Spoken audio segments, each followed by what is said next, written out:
2 குறிப்பேடு அதிகாரம் 34. யூதாவின் அரசர் யோசியா. யோசியா அரசனான போது அவருக்கு வயது 8. அவர் எருசலேமில் 31 ஆண்டுகள் ஆட்சி செய்தார்.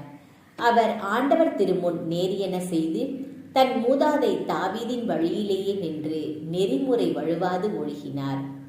யோசியாவின் சீர்திருத்தங்கள். அவரது ஆட்சியின் 8ஆம் ஆண்டில் அவர் இன்னும் இளைஞராக இருந்தபோது அவர் மூதாதை தாவீதின் கடவுளை நாடி செல்லலானார். தமது ஆட்சியின் 12ஆம் ஆண்டில் தொழுகை மேடிகள், அசேரா கம்பங்கள், செதுக்கப்பட்ட சிலைகள், வார்க்கப்பட்ட சிலைகள் ஆகியவற்றை அகற்றி யூதாவையும் எருசலேமையும் தூய்மையாக தொடங்கினார். அவர் தம் மேற்பார்வையில் பாகாலின் பலிபீடங்களை உடைத்தெறிந்தார். அதற்கு மேலிருந்த சிலைகளை அவர் உடைத்தார். மேலும் அசேரா கம்பங்களையும் செதுக்கப்பட்டனவும் வார்க்கப்பட்டனவும் ஆகிய சிலைகளையும் தூள் தூளாக்கி அவற்றிற்கு பலியிட்டவர்களின் கல்லறைகளிலேயே வீசி எறிந்தார். அவர் அர்ச்சகர்களின் எலும்புகளை அவர்களின் பலிபீடங்களிலேயே சுட்டெரித்து யூதாவையும் எருசலேமையும் தூய்மைப்படுத்தினார். மேலும் மனாசே, எப்ராயிம், சிமியோன், நப்தலி வரையிலுள்ள எல்லா நகர்களிலும் அவ்வாறே செய்தார். பலி பீடங்களையும் அசேரா கம்பங்களையும் உடைத்தெறிந்தார். செதுக்கப்பட்ட சிலைகளை தூள் தூளாக்கினார். இஸ்ரேல் நாட்டில் இருந்த எல்லா தூப பீடங்களையும் நொறுக்கிய பின் அவர் எருசலேமுக்கு திரும்பினார். சட்ட நூல் கண்டுபிடிக்கப்படல்.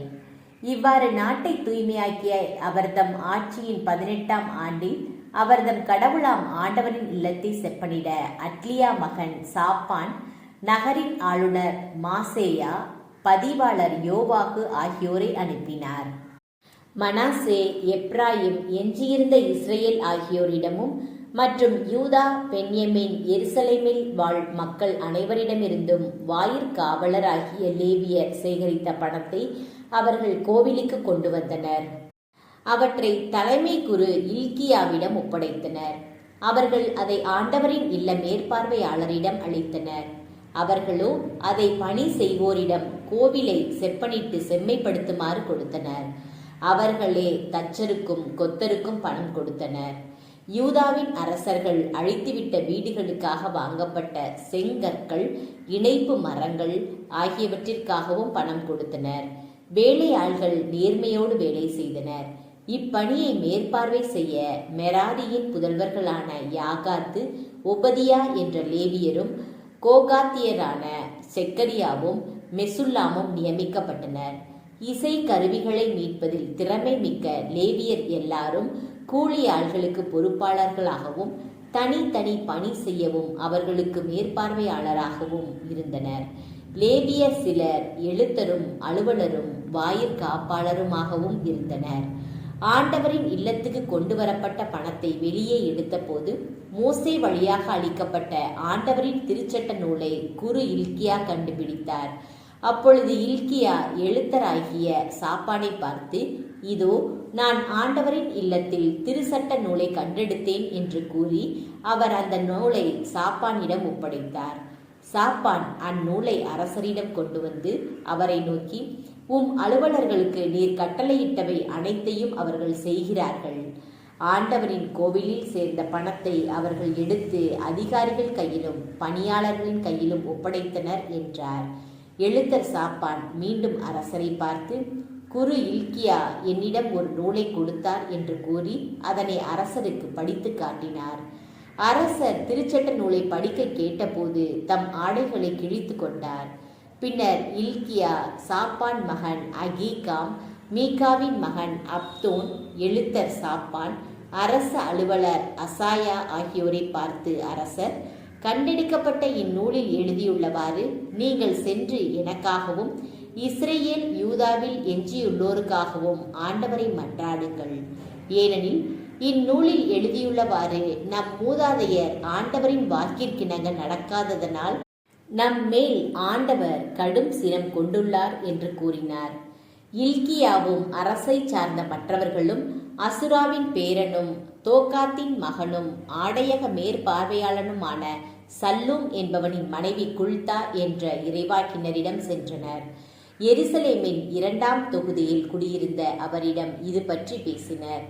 அவர் அவர்களை நோக்கி, இஸ்ரவேலின் கடவுளாகிய ஆண்டவர் கூறுவது இதுவே: என்னிடம் உங்களை அனுப்பியவரிடம் நீங்கள் சொல்லுங்கள், ஆண்டவர் கூறுவது இதுவே: இந்த இடத்தின் மீதும் இதில் வாழ்வோர் மீதும் தீங்குகளை யூதாவின் அரசர் முன் படிக்கப்பட்ட நூலில் வார்த்தைகளில் கண்ட அனைத்து சாபங்களையும் வரச் செய்வேன். ஏனெனில் அவர்கள் என்னை புறக்கணித்துவிட்டு தங்கள் கைவினையாலான அனைத்து சிலைகளினாலும் எனக்கு சினமூட்டினர், வேற்று தெய்வங்களுக்கு தூபம் காட்டினர். எனவே இவ்விடத்தின் மேல் நான் கொண்ட சினம் கனன்று எரியும், அதை தணிக்க இயலாது. ஆண்டவரின் திருவுளம் தெரிந்து வருமாறு உங்களை அனுப்பிய யூதாவின் அரசனிடம் நீங்கள் இவ்வாறு கூறுங்கள்: நீங்கள் கேட்ட வார்த்தைகளை பற்றி இஸ்ரவேலின் கடவுளாகிய ஆண்டவர் கூறுவது இதுவே: இந்த இடத்திற்கும் இதில் வாழ்வோருக்கும் எதிரான அவர்தம் வார்த்தைகளை நீ கேட்டு மனம் நைந்து கடவுளுக்கு முன் உன்னை தாழ்த்தி கொண்டாய். தாழ்ந்து நின்ற நீ உன் ஆடைகளை கிழித்து கொண்டு என் திருமுன் அழுததனால் உன் வேண்டுதலுக்கு நான் செவி கொடுத்துள்ளேன். ஆதலால் இவ்விடத்தின் மீதும் இதில் வாழ்வோர் மீதும் நான் வர செய்யவிருக்கும் அனைத்து தீமைகளையும் உன் கண்ணால் காணாதபடி உன்னை உன் மூதாதையர் இருக்கும் இடத்திற்கு கொண்டு சேர்ப்பேன். நீயும் மன அமைதியுடன் உன் கல்லறைக்கு செல்வாய் என்றாள். அவர்கள் திரும்பிச் சென்று அரசருக்கு இச்செய்தியை தெரிவித்தனர். திருச்சட்டத்திற்கு கட்டுப்பட யோசியாவின் உடன்படிக்கை. யூதா எருசலேம் வாழ் பெரியோர்கள் எல்லாரையும் அரசர் ஒன்று திரட்டினார். பின்னர் அரசர் ஆண்டவரின் இல்லத்திற்கு சென்றார். அவருடன் யூதா எருசலேம் மக்கள் யாவரும், அனைத்து குருக்களும் லேவியரும், பெரியோர் முதல் சிறியோர் வரை எல்லா மக்களும் சென்றனர். அரசரும் ஆண்டவரின் இல்லத்தில் கண்டெடுத்த உடன்படிக்கை நூல் முழுவதையும் அவர்கள் எல்லாரும் கேட்கும்படி வாசித்தார். பின்பு அரசர் தம் இடத்தில் நின்று கொண்டு ஆண்டவரின் கட்டளையையும் சான்றுகளையும் ஒழுங்குமுறைகளையும் முழு இதயத்தோடும் முழு உள்ளத்தோடும் கடைபிடிப்பதாகவும் அந்நூலில் எழுதப்பட்டிருந்த உடன்படிக்கையின் சொற்களை நிறைவேற்றுவதாகவும் ஆண்டவர் திருமுன் உடன்படிக்கை செய்து கொண்டார். அவர் எருசலேமிலும் பென்யமீனிலும் வாழ்ந்த மக்கள் அனைவரும் அவ்வாறே செய்யுமாறு பணித்தார். எருசலேம் வாழ் மக்கள் யாவரும் தங்கள் மூதாதையரின் கடவுளாம் இந்த கடவுளின் உடன்படிக்கையின்படியே வாழ்ந்தனர். பின்னர் யோசியா இஸ்ரவேலின் எல்லா அருவருப்புகளையும் அவர்களுக்குரிய நாடு முழுவதிலும் இருந்தும் அகற்றினார். இஸ்ரவேலில் இருந்தவர் அனைவரும் அவர்களின் கடவுளாகிய ஆண்டவரை மட்டுமே வழிபட செய்தார். அவரது வாழ்நாள் முழுவதும் அவர்கள் மூதாதையரின் கடவுளாம் ஆண்டவரை பின்பற்றி நடக்க தவறவே இல்லை.